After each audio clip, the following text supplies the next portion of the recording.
Game reserve. As you can see, it's a beautiful sunny afternoon. Not too many clouds in the sky.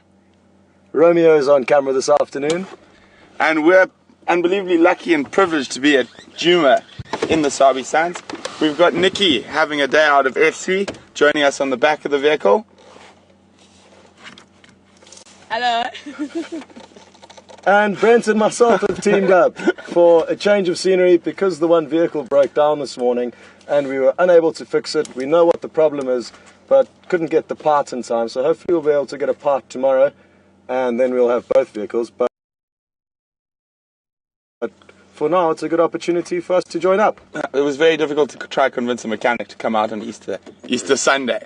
So the plan for the afternoons is after that quite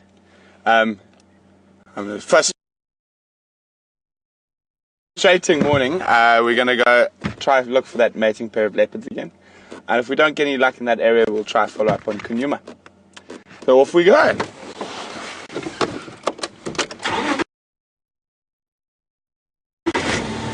It's really exciting for me because now I get to see exactly what we're up to this morning. And we can all join in this potentially amazing sighting together. Oh, we forgot to mention poor Vim. Vim is in FC this afternoon.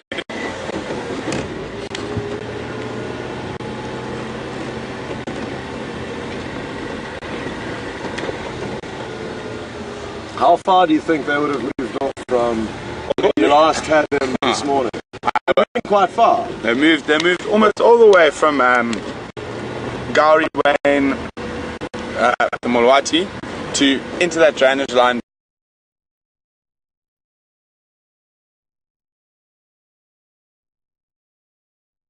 I'm hoping they've actually decided, because it was getting quite hot then, that they've decided to stay in the drainage line. Good.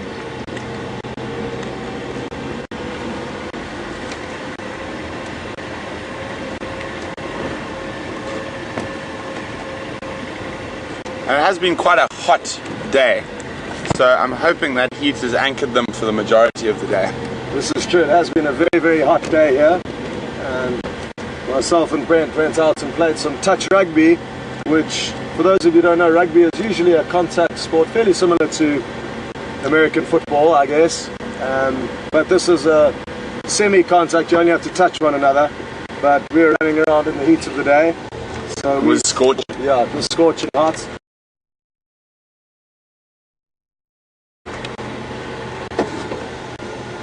And like Ben says, hopefully that means they wouldn't have gone too far.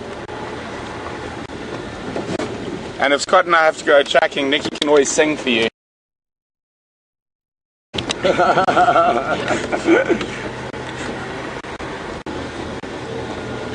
I think she's trying to hit me. You see me back? She's trying to beat me from behind.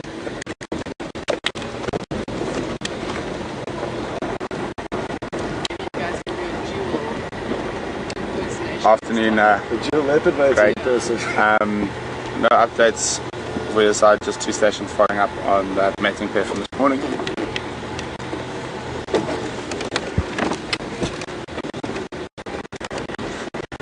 Negative, Craig, we didn't manage to find them.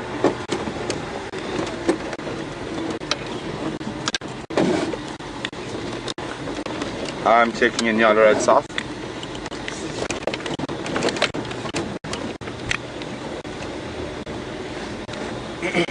Also, just to let everyone know, because the one vehicle is not operational at the moment, we thought it would be a good opportunity to mix up the usual fireside chat that we have every Sunday evening, which is basically just an hour extension of the game drive, where typically we would sit around the campfire and discuss the highlights of the week and answer any questions that are more applicable to campfire chat. And instead of doing that this evening, we're just going to extend the drive by an hour and drive around and stop and listen and look at things, and both myself and Brent will be here, as we are now, answering your questions just like a regular campfire chat. But except we're on the move. Yeah. There's no campfire. And there's no campfire. So Romeo's going to miss the romantic lighting. And we're going to miss Romeo. Just to let everyone know, this is probably Romeo's last afternoon out here. He needs to head back to university. His holiday has now come to an end, or his working holiday, and it's been so good having him here. So great that we can all enjoy being out here with him on his last afternoon. The station looking for an update on mating program.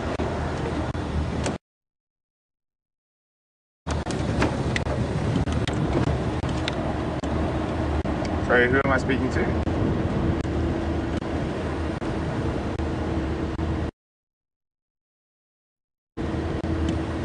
Oh, sorry, I think you were the last person who got the audio.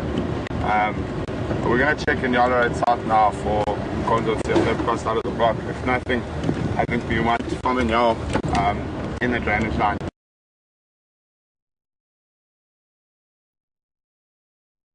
Sorry, Liam, what was that? Got it? And it is such an exciting way to find animals by trying to track them down by their vocalizations. And I guess the thicker the area, the more challenging it is, and that is what it seems Brent was experiencing this morning. It's obviously harder to see and to maneuver through thick vegetation. But the joy of finding leopards mating, especially just from their vocalizations, is something that I'm looking forward to trying to achieve this afternoon. Have you seen mating pair since you've been at? No, there hasn't. This is the first time in the 5 months that we've been filming that there's been a mating pair on the property that we've been able to see. There was tracks of Karula and Mvula shortly after, about 4 or 5 days after she lost her cubs, so very shortly afterwards. And tracks suggested that it was in all likelihood Mvula and Karula that were heading down the road. Whether they mated or not, we're not too sure. But other than that, I've seen no sign of mating leopards here. So it'll be a first for many of us if we manage to share it with one another. Okay. I'm going to check very carefully for tracks now. The last audio was further north, but you never know, they can change the direction at will.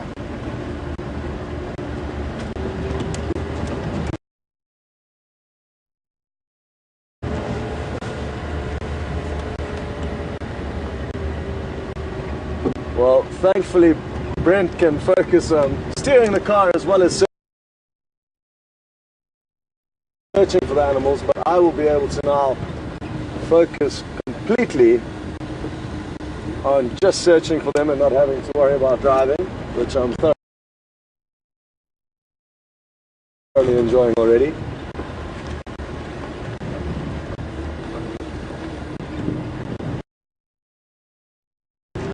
Bed down, so it's probably anywhere from where we are now through up to Central Road. Is the last audio was in this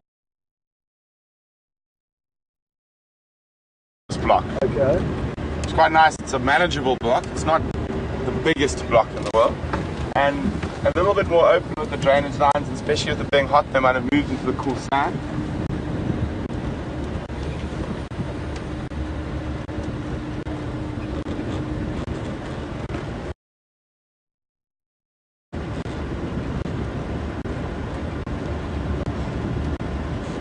It'll be a very nice place to explore on foot as well, that's for certain. Not too thick. Nope.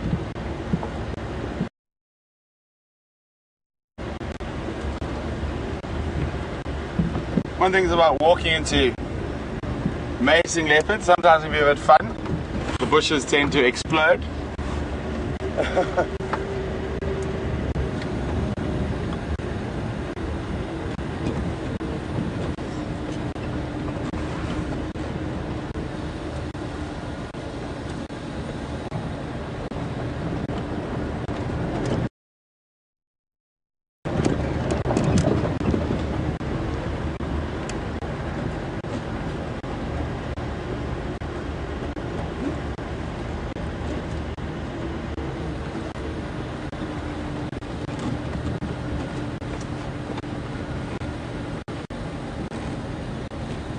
to stop and check this kind of one of these next corners where it's quite steep, but you can't quite see from the vehicle. Underneath, yeah.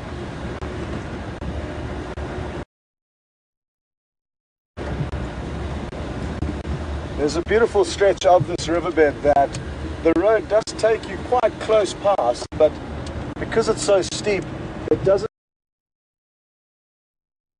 take you close enough to see what would be right below you. So it just requires a short stop, and it allows you just to ensure that you don't miss anything that could be lying up in a beautiful open stretch of the sandy riverbed.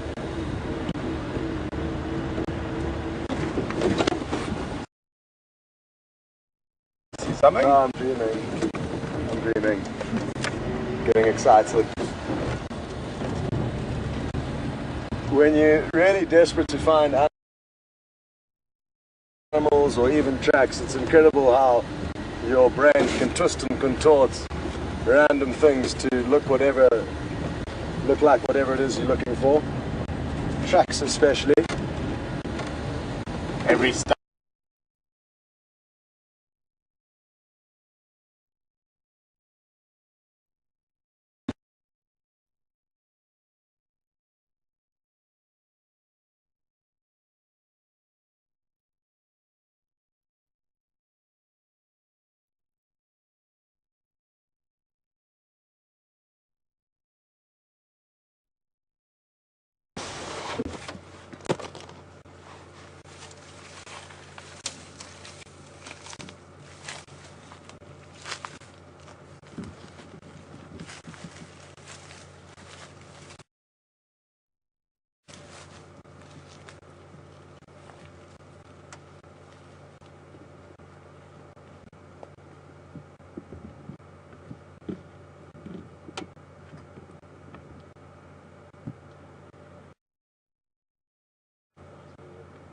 Very nice.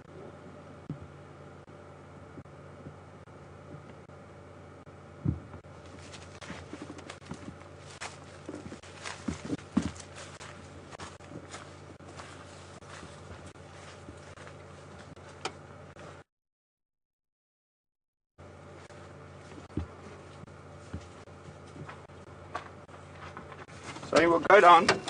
We just want to check that last spot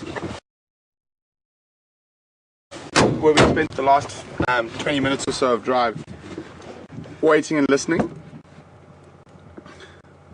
If there are no tracks coming out, then we'll have to make another plan.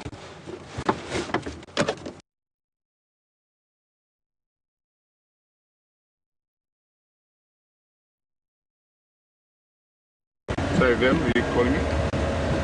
A large area, but sadly the leopards weren't there, but some beautiful scenery was. Negative, we couldn't find the splitter.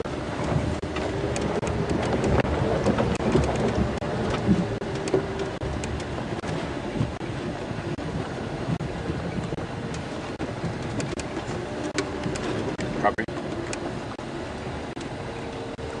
So this is where we're waiting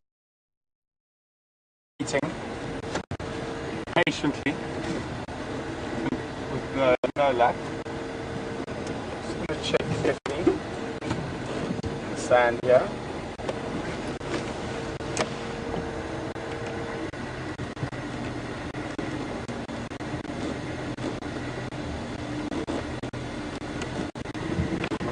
There's another big animal path that comes through here that we'll check again carefully.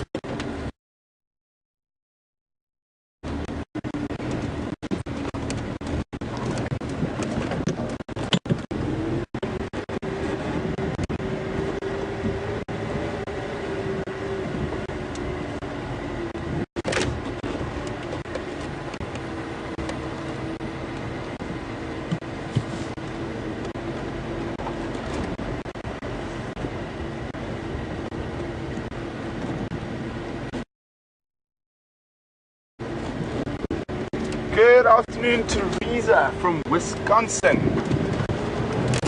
Teresa would like to know what it felt like when the roaring lion walked up to us in the vehicle last night. Well, Teresa, it was wonderful and exciting. And that lion's roar gets so deep that almost everything seems to vibrate around you.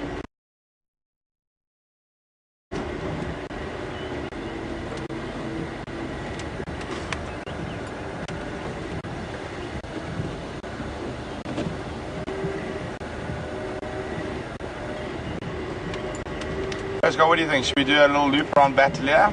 I think that's a good idea. See if we can find the exact position where they crossed. Yeah. Or we could play short straws to see who gets to go and walk, and one person can walk through and meet you around on the other side. That's a good idea. Rock, paper, scissors. Yeah. So I think that's the only way to solve that, because we both certainly would prefer to be the person walking. It's so exciting, and Brent and myself both equally love being off one foot and also following up on tracks. So I think we're going to have to take turns. And even just to get the ball rolling, though, we're going to have to start with the fair way of deciding who gets to go on the walk first. And that way it really is great, because we will be able to cover more ground more effectively. And this is often how guides and their trackers will work. There'll be a seat especially designed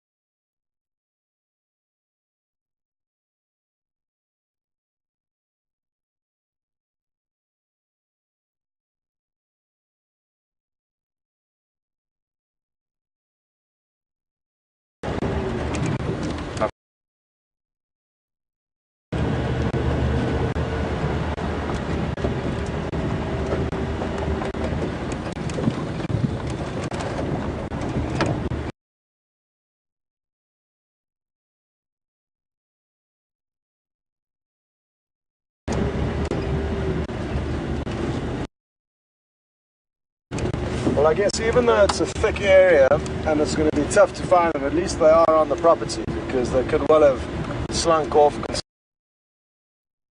considering how close they were to our southeastern boundary last night. So even though this morning I guess was challenging and frustrating, at least we have a second chance in it this afternoon. And for those of you who weren't watching last night's drive, Brent was so lucky. He had an incredible sighting of the lion roaring a couple of times. Not just once. And then also he actually got to see this mating pair of leopards. What do you think, go back? Yeah.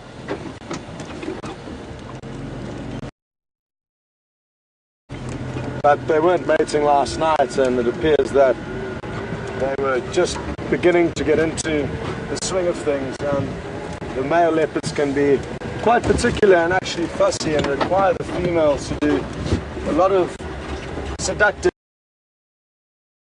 before they give in. But once they do, then they will continue to mate 3 to 5 for 3 to 5 days at an average of every 20 minutes. So between calls, between mating this morning, it was about 16, 17 minutes. Really? Yeah. I was watching the time every time I heard them. Okay.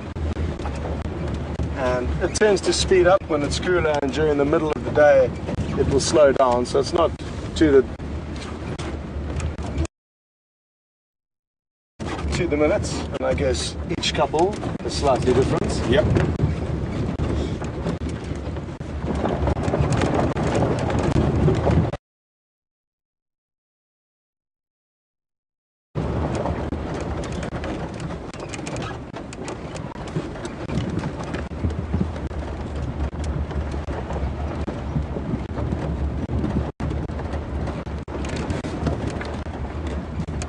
Okay, so I think I'll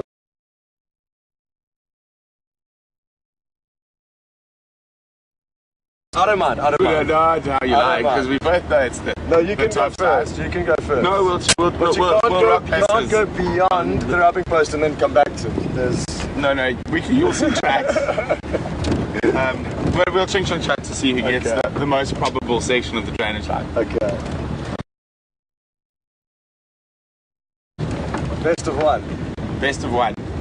No best of none of this nonsense. 3 whatnot. Once off. Okay.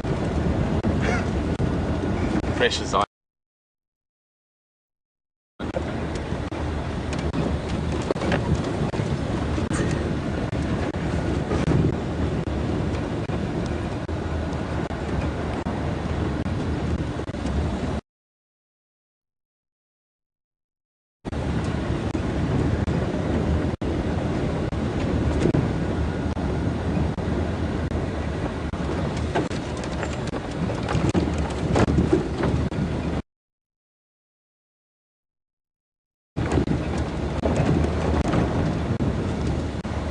And my calling signal will be that of a helmeted guinea fowl.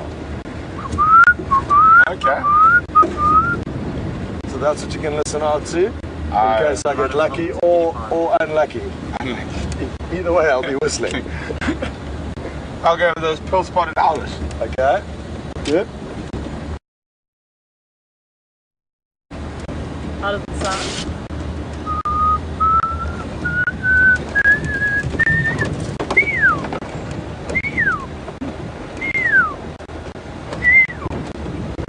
One more.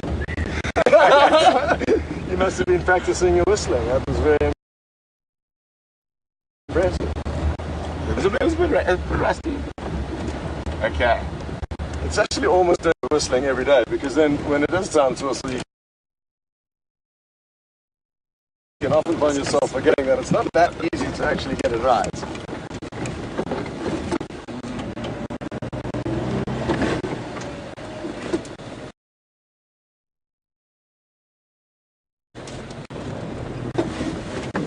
Nope. False alarm. Okay.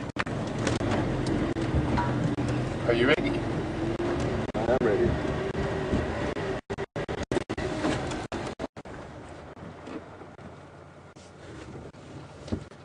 Copy. We'll deal with that after the ching chong cha. Okay. Ching chong cha. Ching chong cha. Ah! You go. Off you go. Well, thanks, Brent. Well tried. Good luck. Yeah. I'll see you at the rubbing.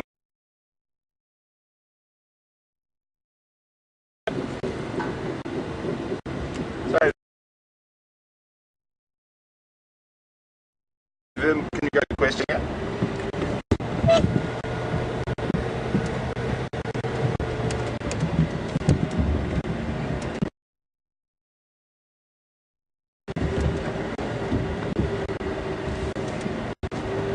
Confirm Bessie or Kathy?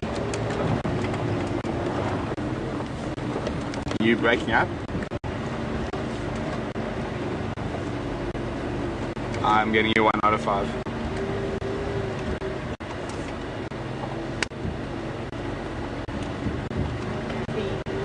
Kathy. Good afternoon, Kathy from Memphis. Welcome on Drive. Kathy would like to know, is it when the leopards are mating, is that the only time we would see them together? Not the only time, but the time they would actually spend quite a lot of time together.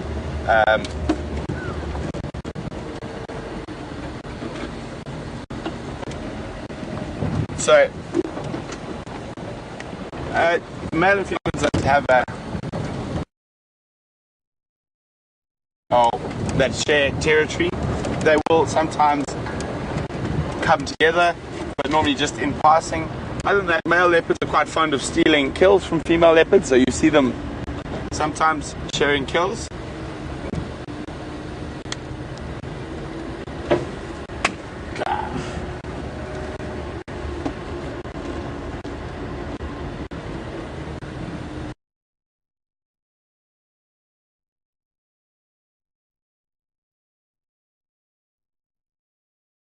to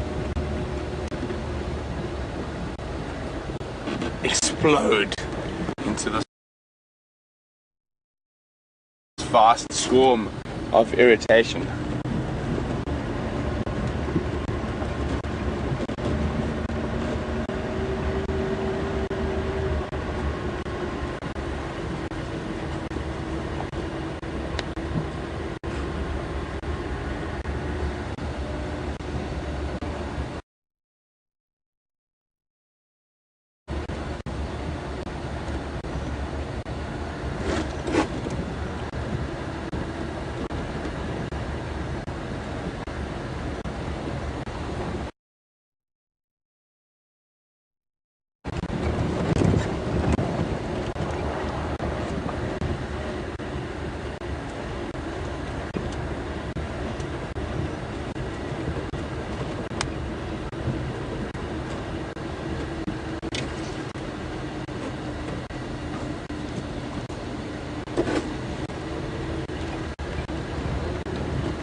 Nikki looks like she wants to ask you something. Does she?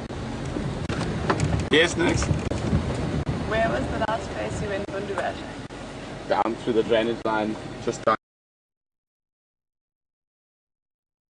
here. So what we're going to do now while Scott's working, it could be a very good chance for us to sit and wait and listen. I've got my fly swatter.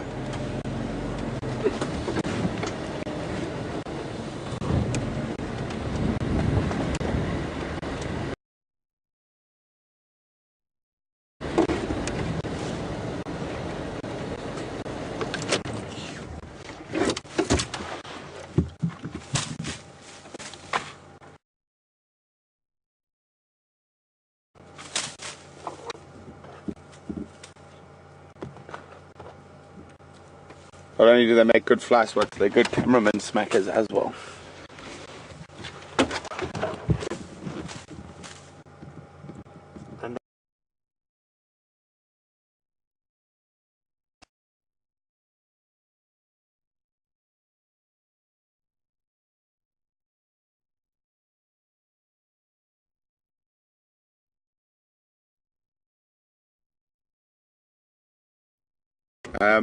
I believe it works. I've never tried to myself.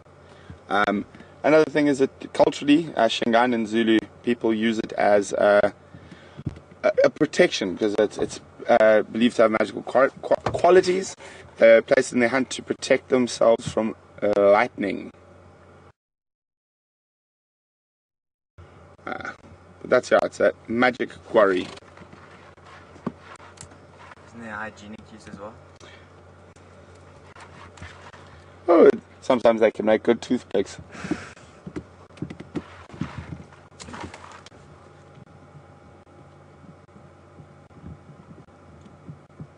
So we're just going to sit quietly and listen for a little bit.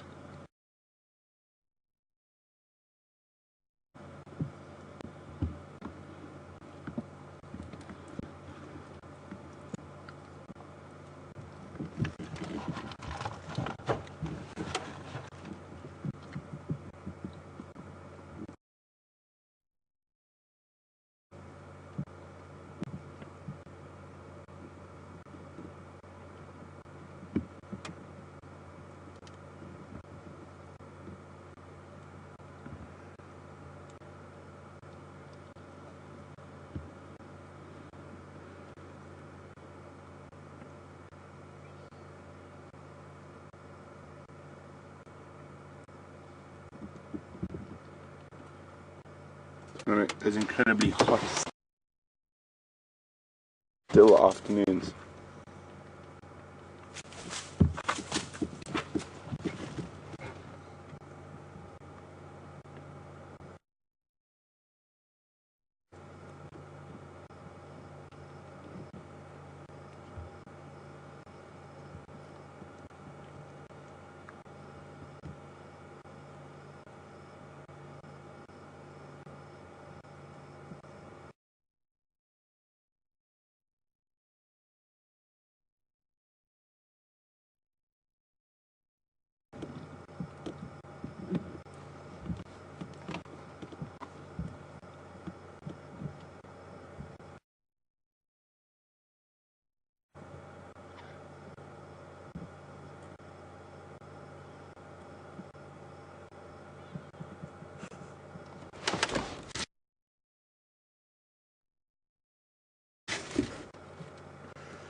All yours next.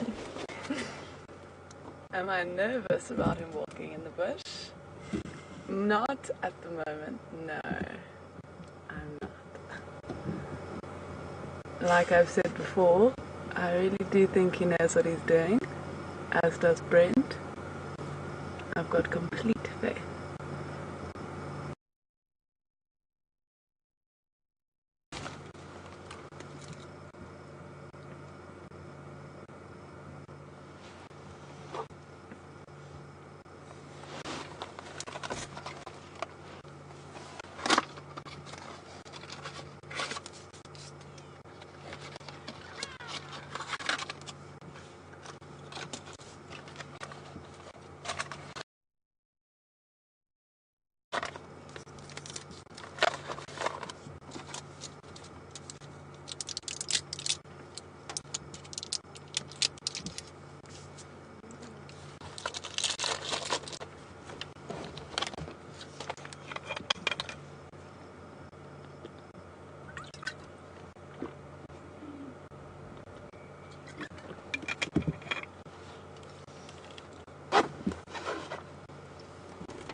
While we're here, sitting, I'm just going to have a quick look at a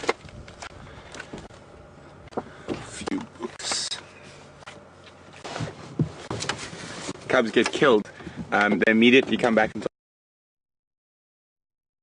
ovulation and will breed again, sometimes within a matter of days of losing their last set of cubs.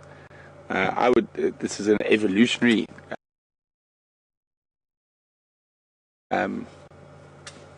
development because they have such short gestation periods and such high mortality in cubs. That would be my thinking to why that happens, that they come back into estrus very quickly. I mean, it's 3 months is or 90 to 100 days is not a very long time to be pregnant, and with most cats and predators for that matter, they have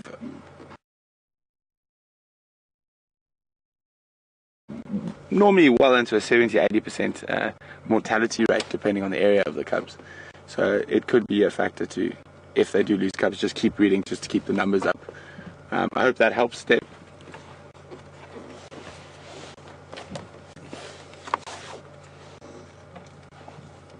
I don't think you answered your question today. Which one? The one that was lying on the floor with Romeo. The tree. Oh, thank you very much. Next. But now I don't have the people who got it right. Next is she apologizes for I asked a question about a tree while we're waiting for the leopards. Unfortunately, we don't have the list of who got it right because Nikki is sitting behind me. But for those of you who are wondering what tree it was, let me see if I can see one here. No, not. It was a flaky bark acacia, or a flaky thorn. The Latin is Acacia exuvialis, and the way I remember that is you have to be very exuberant to jump through those thorns. Lut. Lutu. I could be there between, you know, this between central Batalia and this drainage line. Unless I managed to sneak across somewhere. There were a lot of vehicles driving up and down and around this morning. exactly. I'll go have I'll walk down to the YT anyway. If not, I don't know, I'm just going on gut. It might be worth taking out a road north in case they've managed to sneak through. Anyway, Perfect. Well, enjoy your stroll. I shall do. I'll be listening for the pearl-spotted owl. Where's it? Binoculars. Okay. Okay, have fun. I'll look after your car for you. Thank you very much. You can lose my cameraman anyway, that doesn't matter. Bye. Good luck, Brent. Thank you. I hope you find them. Me too.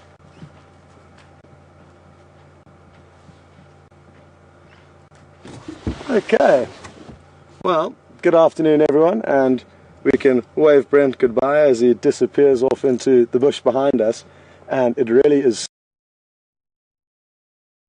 so exciting following up on any animal, just being out here walking on foot. It really is a rush. There were some fresh buffalo tracks heading down the river in the same direction that I was heading in, so that kept me on my toes, and the vegetation down there was also quite thick, and the thicker the vegetation, the slower and more wary you have to be, because you just don't know what may be behind any of the thick bushes in front of you. So enjoyable, but I didn't see any tracks or any sign of them, and I did look fairly thoroughly, so at least we can kind of mark off this spot as checked for now, and it's a process of elimination really, where you're going to have to keep checking until hopefully we get lucky.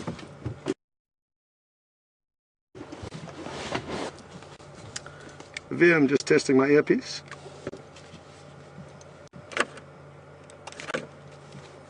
Copy, thank you. So, we can still wait here for a couple of minutes.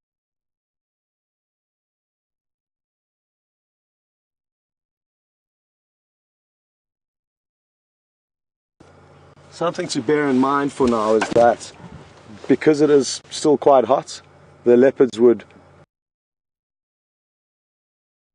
typically be mating less frequently. So when it's cooler, it can be every 5 to 10 minutes when they're really, you know, at a peak. Yeah, it's in the middle of the day. It may be once an hour, once every 2 hours, just depending on the individual leopards. So more difficult earlier on, because we can assume for almost certainly that as the evening progresses and cools and becomes darker, the leopards will begin to mate more frequently. That way, hopefully meaning we can hear them and thus, or thereafter, try and track them down.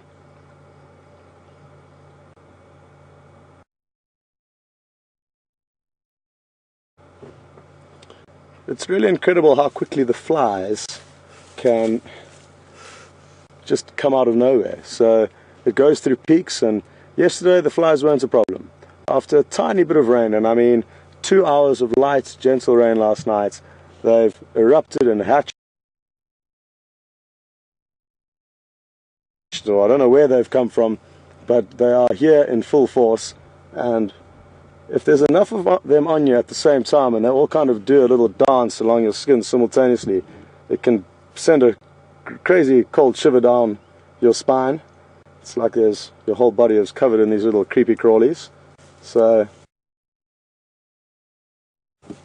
be ready for it if and when you come out on safari.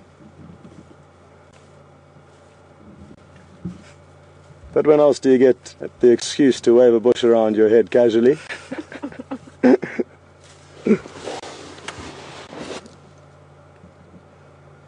Okay.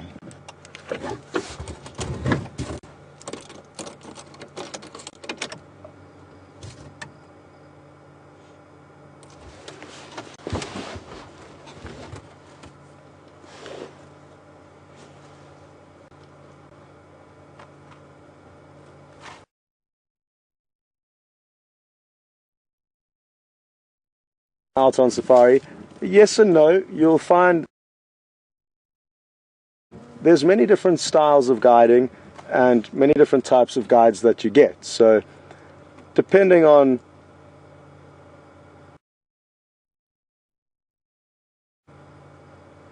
sorry, I just heard a vehicle, but the low grumbling got me excited for a moment. So some guides may be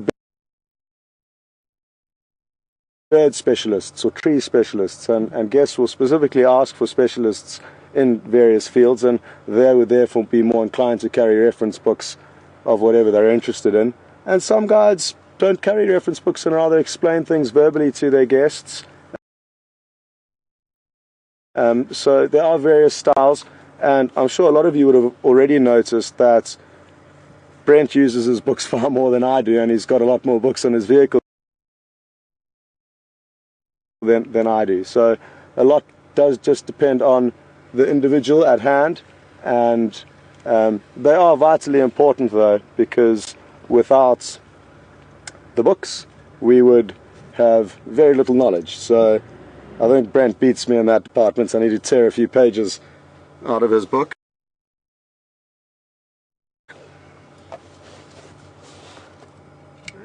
Johan, just to let you know, Brent's doing a short walk down and from here down to the Mulwati, so I'm just standing by to go and pick him up. There was a vehicle that drove past, and whenever one vehicle is off-road and another drives past them, they assume that we could be hiding a sighting from them. So typically, as soon as you find an animal, you should call it in on the radio. But by doing that, it alerts everyone to your sighting, and that means you may be more inclined to need to leave to make space. So sometimes people take shortcuts and get a little bit naughty, and they find an animal and secretly try and stay with it for as long as they can, and when they hear a vehicle they'll say they've just located it, and that just buys them more time with the animal. So it's one of those sneaky guiding things that does happen, but is friendly. Are we good behind there, Romeo? Okay. This vehicle is so much better to drive than mine. Mine's a little bit more old and battered, although no, they're the same age.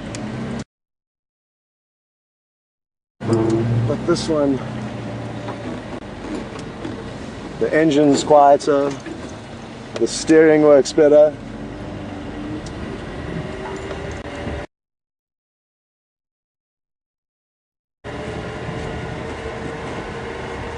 I just got a question through from Phoenix, Arizona.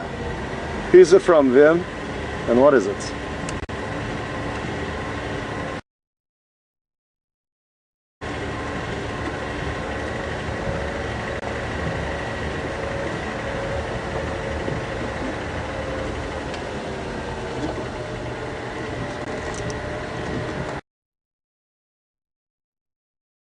Okay, so Pamela from Phoenix, Arizona. Good afternoon and welcome.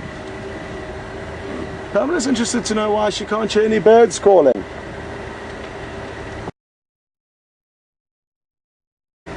And the reason why I think this afternoon and why they're not sharing anything now is simply because that it's quite hot, and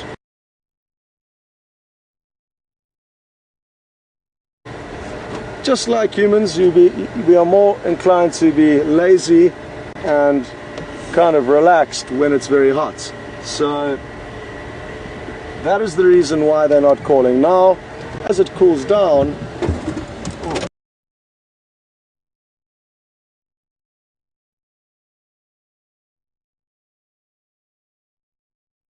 birds will alarm call at us when we're on foot, rattling cisticolas, sometimes even tree squirrels will alarm call. So they do, but just like the animals, the other animals we see, they're not on every bush and every corner, and sometimes you walk through a zone where there may not be much bird life, and if there were birds on every single tree, animals like leopard and lion would never make kills because they would be permanently given away.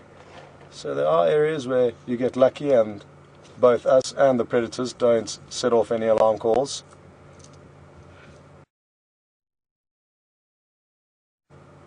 Setting off alarm calls when we are walking can actually be quite useful, because what it does is it alerts any of the animals in that area that there is some kind of potential danger or action. So because the animals are primed for it, they're less likely to be shocked by your presence, and it's the shock and the surprise that can often startle animals into an attack. So if they know where you are or that something's coming, it's often quite good. And often some guides will talk loudly when moving through thick vegetation to warn animals that something's coming, rather than sneaking through silently and surprising something. Good question though, Pamela, and it is a quiet afternoon, but as it cools down, I'm certain we'll be able to point out a few different bird calls to you.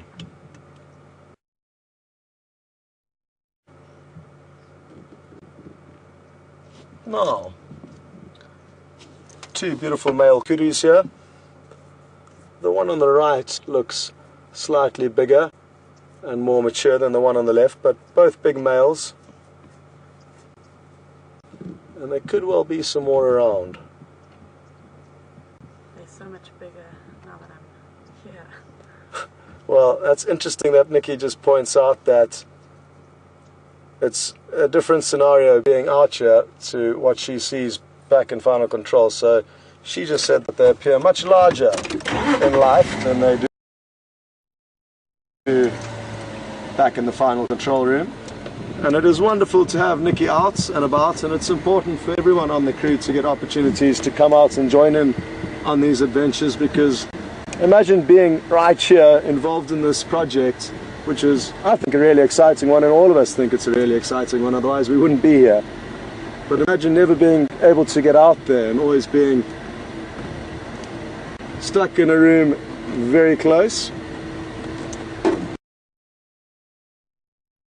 So, good to have Nikki out here with us.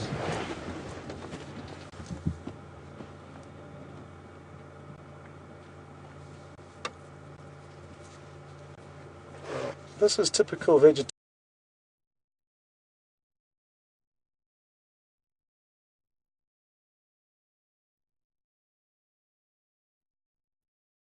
And you'll also notice that they're extremely large.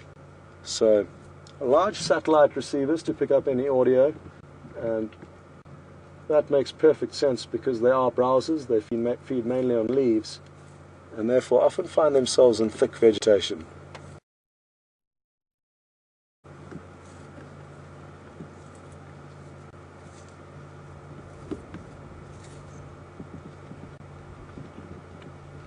Beautiful. I'm not sure what it is about the shots of animals walking through vegetation that I love, but I really do sometimes almost prefer it to having them out in the open. Just let's see if we can sneak around this corner and we might be able to get another view. Mustn't forget about Brent as well, which I did temporarily do there. But he'll be fine, and he'll be enjoying having more time to explore. Oh, don't run. Well, a brief but beautiful glimpse of this kudu.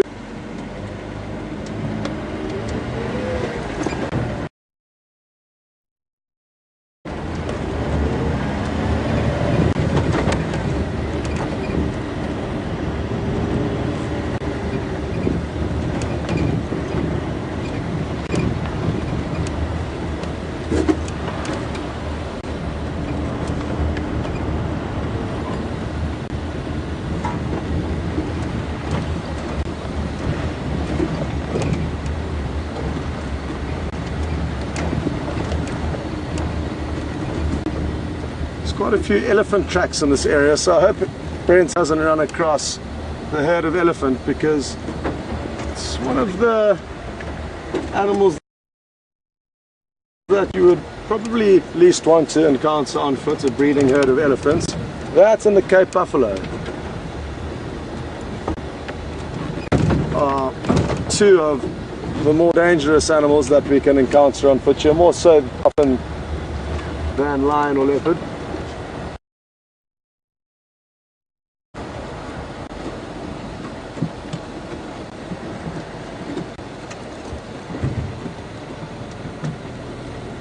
Well, look at who we found. Mr. Leo Smith. And he was just peering up there. There were alarm calls of some birds Well, that is going to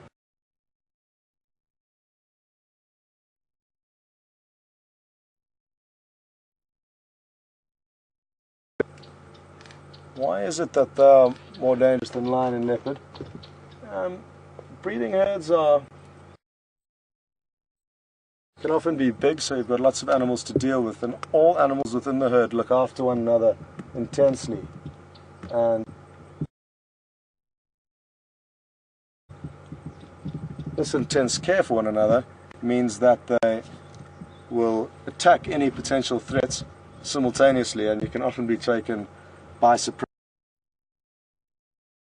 and they are very aggressive because the breeding herds have always got young babies with them. Buffalo, it's the other way around, interestingly enough. The buffalo breeding herds are better to approach on foot than the old bulls. So it's interesting, our elephants and buffalo differ. The male buffalo are the ones you don't want to come across. They've got very short tempers and will often charge, and are also very difficult to bring down. So those are a couple of the reasons. Brent? Okay. Nothing. Nothing. They're either ducked across Central. My guts say me to check towards Bubblesook Dam. I don't know if you agree. I'm happy. They've I'm snuck happy across because there. you were involved with everything this morning and last night, so you know more about how this My gut puzzle. says, and I think there's been too many vehicles around and stuff, so we're not going to actually. Cool. There's a possibility. Cool. And we can always so- work our way back down. We've got plenty of time. So I think we take battery here Okay. and see what's going on. This is quite nice. Being chauffeured around. Yes, I will give you a very special discounted rates. There we go. Thank you. As long as you wouldn't mind swishing the flies off as I drive. Yeah, of course. So funny. So as you were like, oh, buffalo tracks, I saw those buffalo tracks next to your footprint, and I was like, oh. And then I heard, you know, that like a buffalo stamping his foot to get rid of flies. Yeah. And I was sitting there going, mm-mm. And unfortunately I looked up and there was a giraffe stamping his foot to get rid of flies, and just saw this head above the curry pickets. Oh, that must have got the heart racing. Yeah.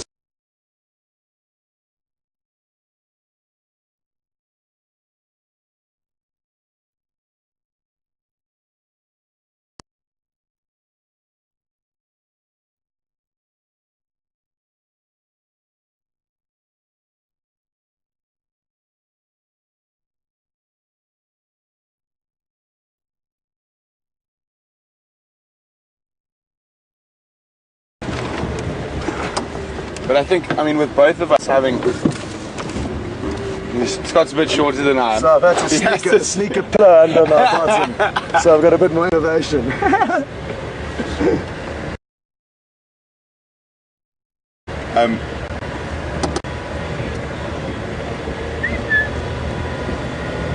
So while you were gone, we saw two kudu bulls, Oh, very nice. and I disturbed them on my way through.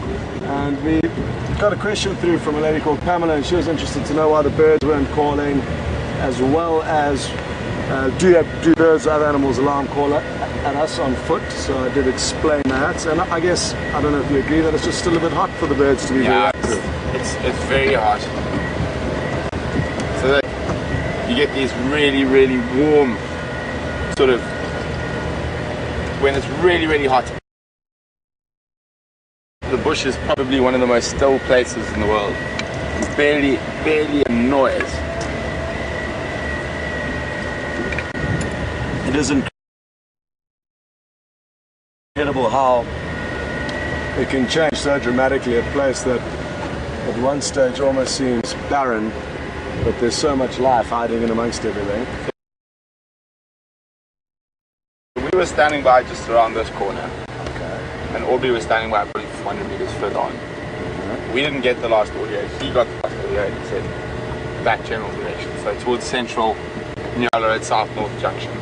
We went then and stood by in the drainage line on Central. For the last 20 minutes. Yeah, we didn't hear anything. But it could be that as it gets warmer, they're starting to slow down.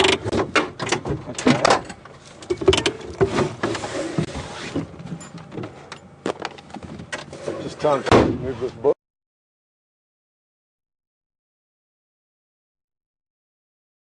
Ah, it's very delicately done, Mr. Dyson. Not the first bush I've moved off the road, Brent.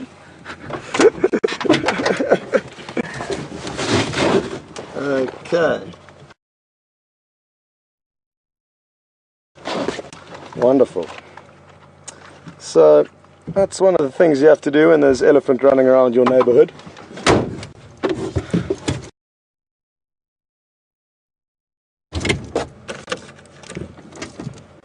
And what that does is it just prevents extra roads being created and unnecessary damage to the environment. So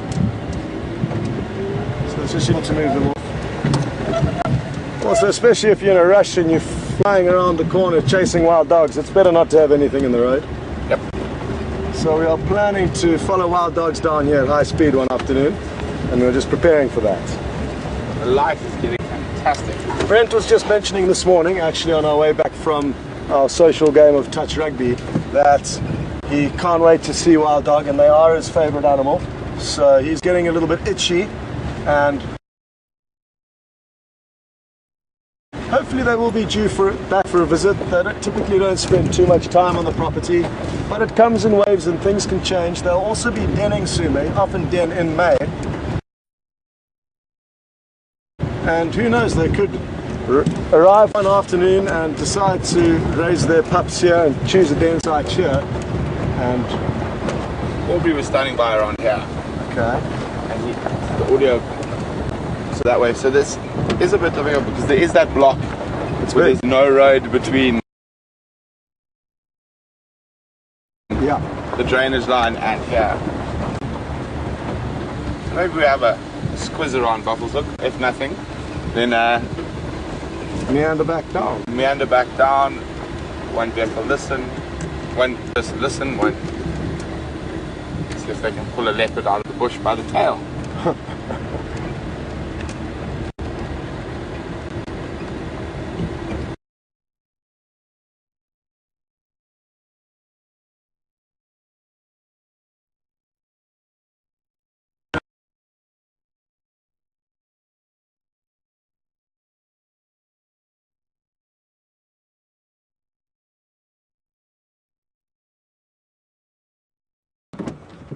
The man has made a blast.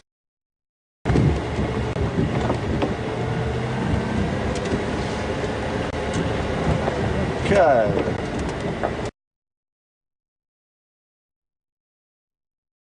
And I looked into a game reserve called the Timbawati, and walking down along the fence there was a white lion, but I wouldn't call that a proper sighting. I saw it from a highway in a game reserve, but that was in the wild. It is open to Kruger, so Yeah. I'm claiming it. And it's an area renowned for white lion viewing, the Timbawati, which is where Mark is from, and where Mark is currently enjoying his leave.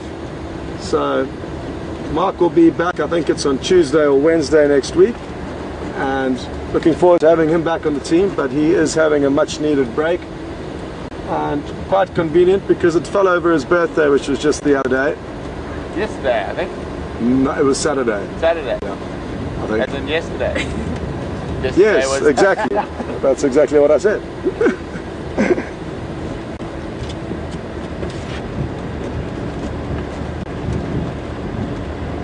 So now, as I explained earlier, we've done a very big loop around. Do you want to carry on straight and then come back in Yala Road North, or start on the Yala Road North? This road's been very busy during the day, so I think we try. In the general direction was north. So maybe they have managed to sneak through. Okay.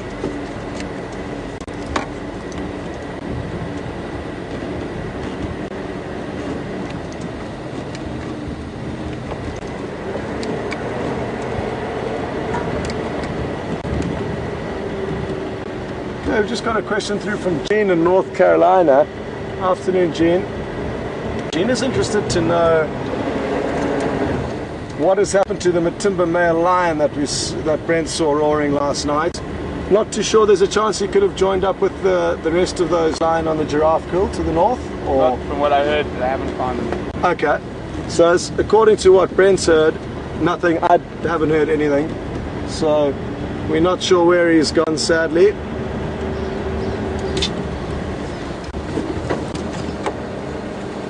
Afternoon, Lex. Go ahead.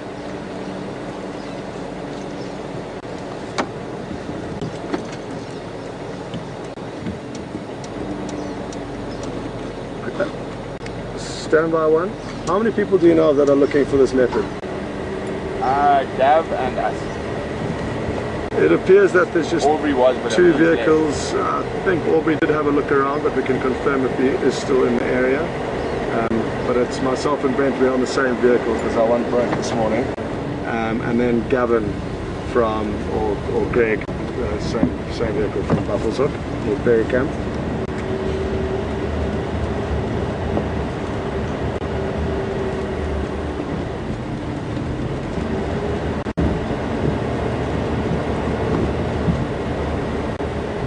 Okay, copy that. Sounds good.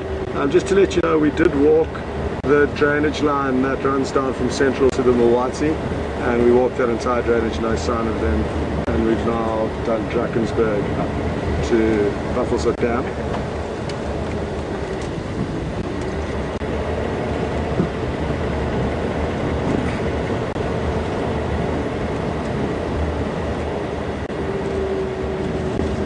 Okay, so it's important to know kind of what's going on with the radio procedure and how we manage a situation like this.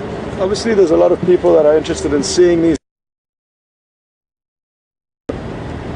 Because of that, we can't just allow 10 vehicles to come search this area. It will be chaotic. And then if the animals are found, only 3 vehicles are allowed in there at any given moment. So how do you choose out of the 10 vehicles that are all searching which 3 get to join? So we're typically limited to 3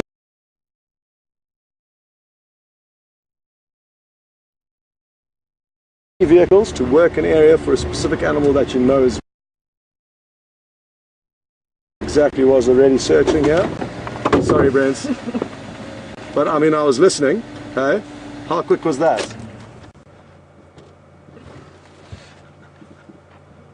It's been driven over. I think it's hyena. Yes, affirmative. Sorry, I was just on the Game Draft channel.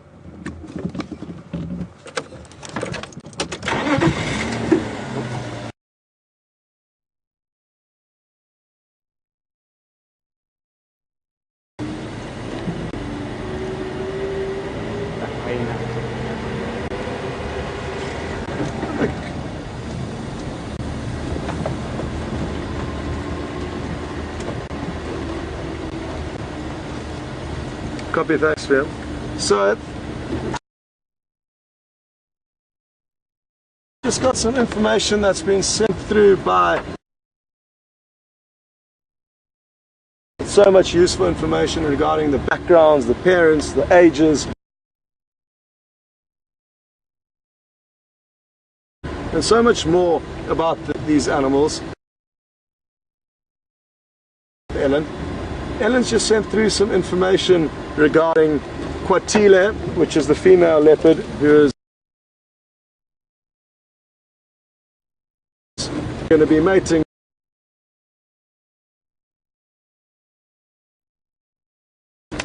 So, as I was saying,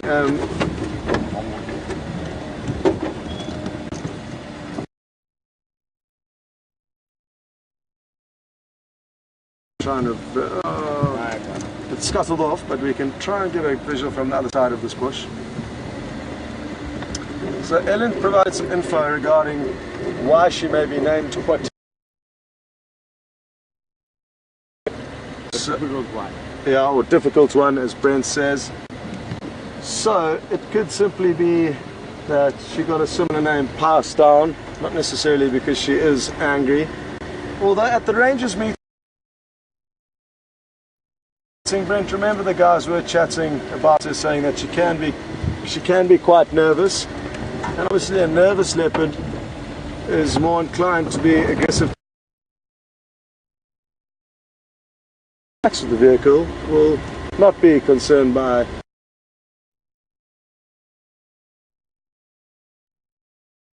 the vehicle's presence and therefore not be aggressive. Walk around the vehicle. But that can change often. Sometimes the only time you see female leopards is when they are mating with relaxed males. So not that that is the case, but I know there's a female